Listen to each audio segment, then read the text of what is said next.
JP, getting back to Clinton-Dix for a bit, do you see him as just a rental, or is he a guy that's in the long-term plans for the Skins? His rookie deal is up at the end of the year. Hard to know, but I think a fourth rounder for a rental when you're in first place and you're going to have I think you're giving away one of what should be at least 2 fourth-round picks. It doesn't really hurt you. I mean, Troy Apke was their fourth-round pick this year. I think you'd rather have 9 games of Clinton-Dix than whatever you got out of Troy Apke so far. And it adds to the depth too of the secondary. And then Dix, we haven't really talked about this. Dix can actually go out and cover a guy as a corner too. He's got those. I think especially in kind of the sub packages when they go to dime or even in the nickel, it's going to be interesting to see what they do. Because they had started to show a little bit where DeShazer Everett would come on the field as a third safety along with Monte Nicholson and DJ Swearinger. Now, if they want to do more of that, where it's Monte Nicholson coming on the field as a third safety with HaHa and with DJ Swearinger, I think that starts to look – you got a lot of speed out there, a lot of physicality, a lot of ball skills. From a depth standpoint, you go from a hardly active Troy Apke as your fifth safety to, now Kenny Ladler is still kind of your special teams guy. He'll probably be the inactive guy in the bunch. But DeShazer Everett's a really good special teams player for you, and now that's going to be probably his only role, barring an injury. I think it's a strong move. I really do. They're making their defense that's already pretty good better. Yeah. All right, how do you like them this week in the matchup against the Falcons? I mean, obviously they've got a great passing attack. They're scoring a decent amount of points. They're scoring like 27 points a game, but they're giving up a lot too. So I don't know. Maybe we can take advantage of that. Everybody's looking at the Falcons and seeing Julio Jones and Calvin Ridley and Mohamed Sanu and this passing attack they have. They've only been on the road twice this year, and they've lost both games, and they're averaging 15 points a game outside of Atlanta. Right. So I think you look at that, and you look at what the Skins defense is doing, and, it's hard to know because we've heard it before where everything's going great, and then they have a bad week of practice, and they come out flat.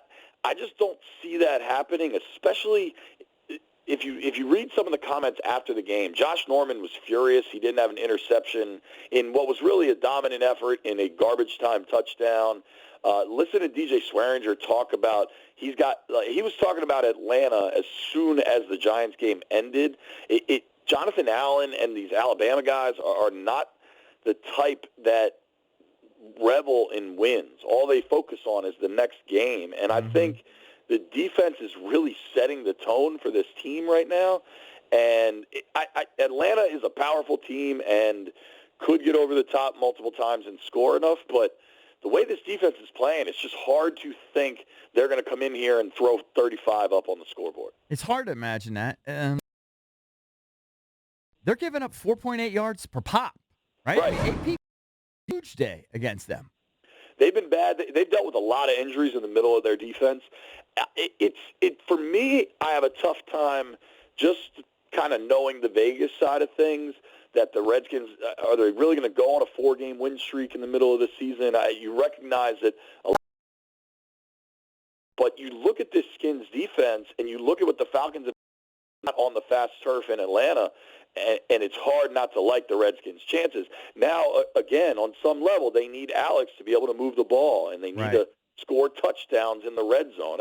It's crazy. We've been talking about scoring touchdowns in the red zone with Kirk for 2 years, and here we are right back to it. New quarterback doesn't seem to be changing much.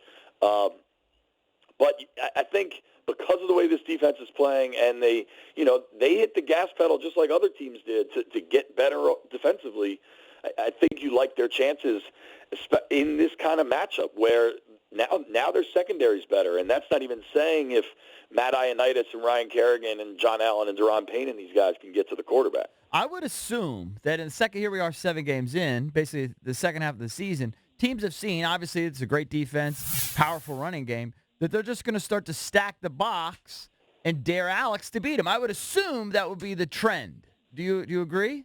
Sure, it should be, and that's where if you have Chris Thompson, he could really help you. Just he can even be a late release, get outside and catch what should be easy balls for Alex to throw. To me, the biggest issue with Alex isn't – I know some folks are concerned about, his footwork in the pocket and maybe scrambling too much or maybe scrambling too little. I just think he's been inaccurate, and he hasn't been an inaccurate passer in most of his time in the NFL. There are plenty of things you can say about the book on Alex Smith, but rarely has it been that he's a 60% passer, and that's where he is right now, and that number's just got to get better. He can't miss the easy throws, and each week there are throws you can point to that are like, oh, man, that would have been a first down. Oh, man, that would have been a touchdown.